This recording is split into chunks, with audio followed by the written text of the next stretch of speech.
Kasbidan baraka topish uchun inson kasbiga mehr qo'yish kerak. Vafodor bo'lish kerak. Kasbini ulug'lash kerak, hurmatini qilish kerak.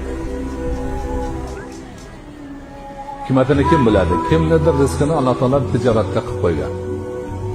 Kimnikidir sotarashlikda qilib qo'ygan. Unda qarasangiz sotarashning ishi juda ham daromad kamga o'xshaydi, lekin ixlos qilsa yaxshi bo'ladi. O'sha olgan oz puli barakali bo'ladi. O'ziga yuqadi, oilasiga yuqadi, boy badavlat bo'ladi.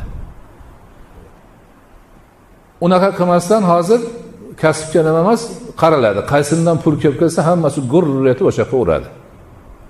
Mana hozir jamiyatda ma'lum bir azizlarimiz, jigarlarimiz, qarindoshlarimiz yillar davomida qarzini uzolmay yuribdi. Shularni nima bo'lib qarz olgan deb so'rasangiz, ko'pisi aytadi, biznes qilaman deb birovdan qarz oldim, keyin tushib qoldim deydi.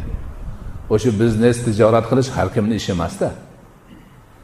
Shuni o'rgangan, bilgan, ota-bobosidan ko'rgan, ustozlaridan dars olgan odamlar oldi-ketini o'ylab, nimani olib keladi, qachon olib keladi, qanaqa qilib sotadi, shuni biladi, qilishadi.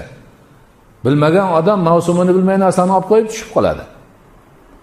Yoki borib u yerdan tanlay olmasdan, u yerdagi aldamchiga uni yaxshini ko'rsatib turib, yomonini yukiga qo'shib beradi, ko'tarib kelaveradi. Shunaqa bo'lib tushyapti odamlar. Ya'ni o'zi bilmagan narsani qilaman deb urinib, o'zini o'zi xarob qilyapti. Shuning uchun rizq kelib turgan kasbi bor ekan, kichkinami, kattami, shunga mehr qo'ysin. Shunga sadoqat ko'rsatsin, kasbi unga sadoqat ko'rsatadi, baraka bo'ladi, qiladi.